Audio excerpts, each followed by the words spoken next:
안녕하세요 여러분, 오랜만에 인사드려요. 포도입니다. 저 영상이 너무 뜸했죠? 제가 지금 2달 동안 2주마다 생리를 하고 있고요. 그리고 지금 대학교 졸업기간이어가지고 논문 쓰랴 기말고사 준비하랴 정말 정신없이 시간을 보내고 있었어요. 근데 그러다 보니까 피부가 굉장히 민감해지고 속건조가 심하게 생기더라고요. 제가 이 힘들고 예민한 시기, 피부가 건조한 시기를 버티게 해준 수분 앰플 5가지가 있는데요. 오늘 이 5가지를 여러분들께 소개시켜드리려고 가져왔습니다. 여러분 혹시 수분 앰플이 다 거기서 거기라고 생각하시는 분들 계신가요? 저도 원래는 그렇게 생각을 좀 했었거든요. 근데 이번에 2달 동안 수분 앰플을 사용해보면서 세상에 같은 화장품은 없구나 라는 거를 새삼스럽게 느끼게 되었습니다. 여러분들께 제가 느낀 그 차이점을 상세하게 보여드리기 위해서 제가 작은 실험을 곁들여 보았는데요. 오늘 영상은 저의 그 작은 실험과 함께 할 거고요. 정말 놀라운 실험 결과가 기다리고 있으니 영상 끝까지 시청해주시길 바라고요. 오늘 실험에 앞서서 몇 가지 설명을 드리면요. 먼저 제가 들고 있는 이 5가지 앰플이 어떤 성분으로 만들어졌는지 여러분들께 먼저 설명을 드릴 거예요. 그리고 이후 실험에서는요. 앰플 이름을 비공개로 한 후에 실험을 진행할 건데요.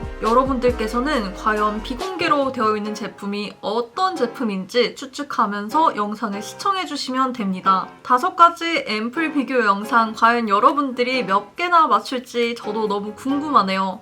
그러면은 오늘 영상 시작해보겠습니다. 첫 번째로 이니스프리의 그린티 시드 세럼입니다.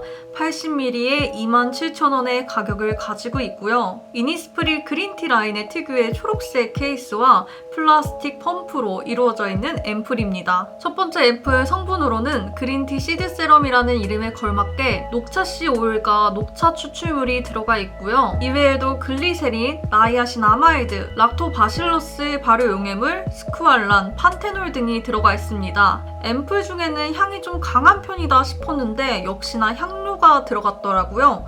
그 점이 조금 아쉬운 제품이었습니다. 두 번째 제품은요, 에스트라 제품입니다. 아토베리어 365 하이드로 에센스인데요. 150ml에 25,000원의 가격을 가지고 있습니다. 이 에스트라 제품은요, 피부과에서도 판매를 하고 일반 화장품 샵에서도 판매를 하는데요. 피부과에서 구매할 수 있는 제품과 화장품 샵에서 구매할 수 있는 제품이 성분과 가격이 다르니까요. 이 점 유의해서 구매하시길 바랍니다. 제가 구매한 이 제품은 화장품 샵에서 구매한 에스트라 제품이고요. 성분으로는 글리세린과 스쿠알란, 그리고 천연 보습 인자인 다수의 미네랄과 아미노산 성분으로 이루어져 있습니다. 그리고 좀 특별하게 이 친구는 피롤리돈 카복실산이라는 PCA 성분도 들어가 있는데요. 이 외에도 더머온이라는 피부 지질 유사 구조체 성분도 들어가 있는 친구입니다. 굉장히 과학적으로 만든 제품이라는 느낌이 들죠? 세 번째로는 바이오힐보의 판테놀 시카 블레미쉬 세럼입니다. 이름이 굉장히 긴데요.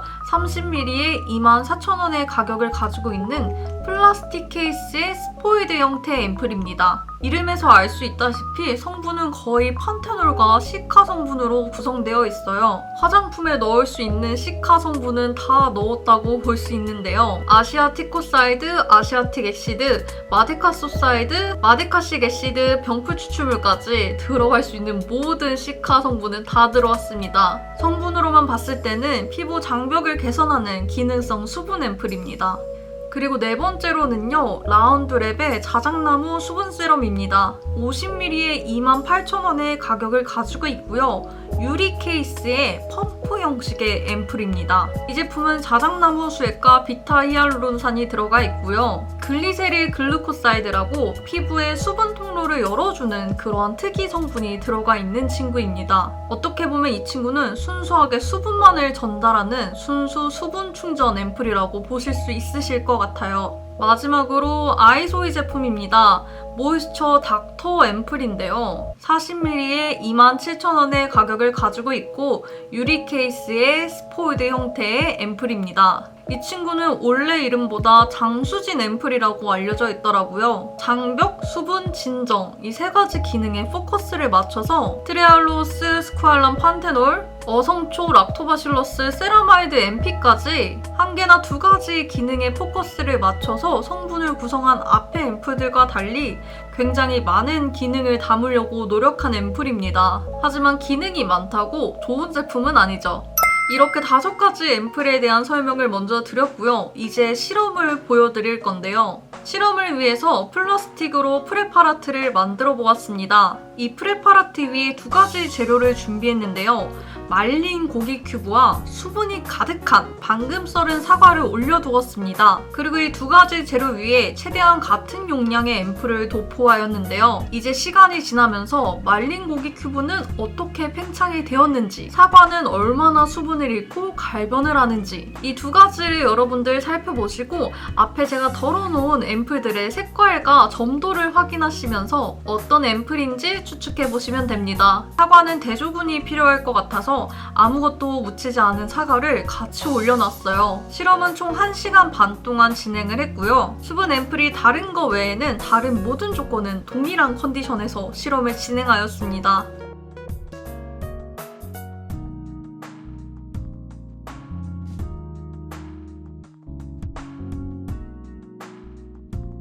한 1시간 30분이 지난 사과 고기 큐브 상태입니다. 우선 사과의 상태부터 살펴보면요.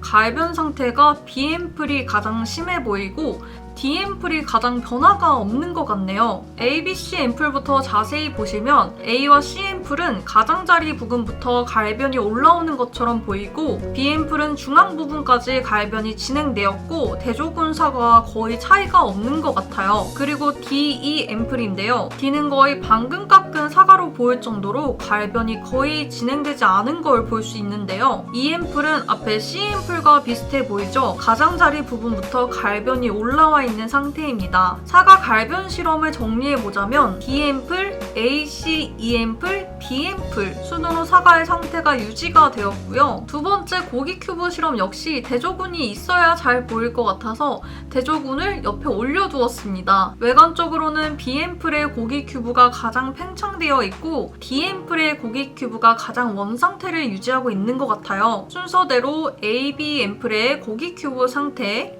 CD 앰플의 고기 큐브 상태, E 앰플의 고기 큐브 상태인데요. 고기 큐브 팽창 실험을 정리해보자면 B 앰플, C 앰플, A 앰플, E 앰플, D 앰플 순서로 수분을 머금고 팽창한 것으로 보입니다. 앞에 사과 갈변 실험과 고기 큐브 실험이 굉장히 다른 실험 결과가 나왔어요. D 앰플은 사과가 가장 갈변되지 않고 잘 유지됐지만 고기 팽창은 거의 이루어지지 않았고요. 반대로 B 앰플은 사과가 가장 빨리 갈변되었지만 고기가 가장 많이 팽창했습니다. 그럼 이제 과연 A, B, C, D 앰플은 뭐였는지, 왜 이런 실험 결과가 도출이 되었는지 설명을 드리도록 하겠습니다.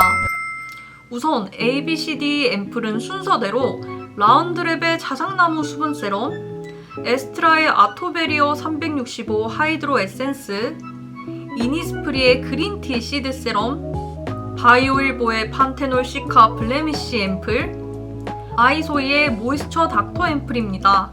여러분 혹시 맞추셨나요? 이번 실험 결과 함께 보시면요. 라운드랩의 자작나무 수분 세럼은 가장 가벼운 수분 세럼임에도 불구하고 피부 속으로 수분을 넣어주는 역할에 충실했다는 게 느껴집니다. 사실 점도가 가장 낮은 세럼에 피부에 얇게 도포가 되기 때문에 가장 빨리 증발하여 갈변이 가장 심할 거라 예상을 했는데요. 오히려 수분이 사과 조직에 깊게 흡수되어 머금어졌기 때문에 사과의 갈변은 심하지 않았고 반대로 고기의 팽창 정도는 높았던 것 같습니다. 정말 군더더기 없는 수분 충전 앰플이라고 말할 수 있을 것 같아요. 두 번째는 에스트라의 아토베리어 365 하이드로 에센스입니다. 제형 자체는 라운드랩의 자작나무 수분 세럼과 비슷한 묽은 제형인데요. 차이점은 수분이 조직으로 흡수되는 시간이 굉장히 빠르다는 점이었어요. 그 점 때문에 이 앰플을 바르면 즉각적으로 피부가 촉촉해지고 수분이 충전된다는 느낌이 들게 되는데요. 고기의 팽창 정도가 가장 높았던 이유가 바로 이 흡수율 때문인 것 같습니다. 그에 비해 사과의 갈변 정도 역시 가장 심했던 이유는 흡수가 잘 잘 되는 만큼 증발도 빨랐다는 점입니다. 그래서 이 제품을 효과적으로 사용하기 위해서는요, 앰플을 한 번만 발라주는 게 아니라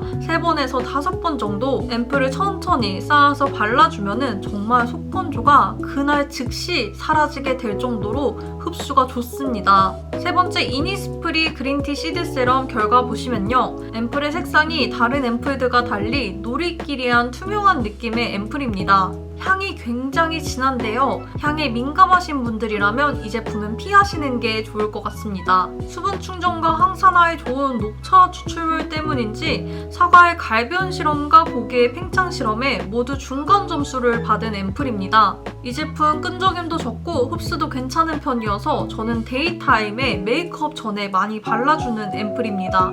네 번째로 바이오일보의 판테놀 시카 블레미쉬 앰플입니다. 제형은 수분과는 살짝 달라요.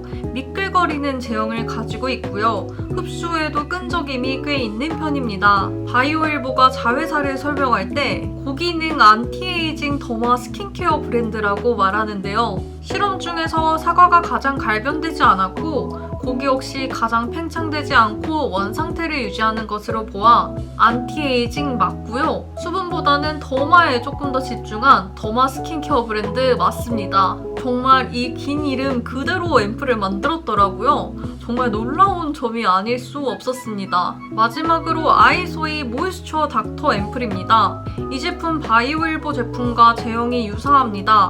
촉촉보다는 미끌거리는 제형이고요. 조금 무겁게 흡수되면서 끈적임이 남는 제형입니다. 사과의 갈변이 거의 일어나지 않았고 고기 역시 거의 팽창하지 않았다는 점에서도 바이오일보와 유사했는데요. 정말 비슷하지만 그래도 비교해보자면 무게감 자체는 아이소이 쪽이 조금 더 무겁습니다. 하지만 끈적임은 바이오일보가 조금 더 끈적이는 걸 볼 수 있었습니다. 그래서 이 제품 역시 안티에이징이 가능한 기능성 수분 앰플이라고 보시면 될 것 같아요. 이렇게 제가 5가지 수분 앰플에 대해서 보여드렸는데요. 정말 세상에 같은 화장품은 없다고 같은 수분 앰플도 없나 봅니다. 오늘 소개시켜드린 모든 제품은 제가 제 돈 재산으로 구매했다는 점, 2달 동안 실제 사용한 다음에 영상을 만들었다는 점 알려드립니다. 오늘 저의 영상이 여러분들의 현명한 소비에 도움이 되길 바라면서요. 오늘 저는 여기에서 인사드리겠습니다. 저는 다음 영상으로 여러분을 찾아올게요. 안녕!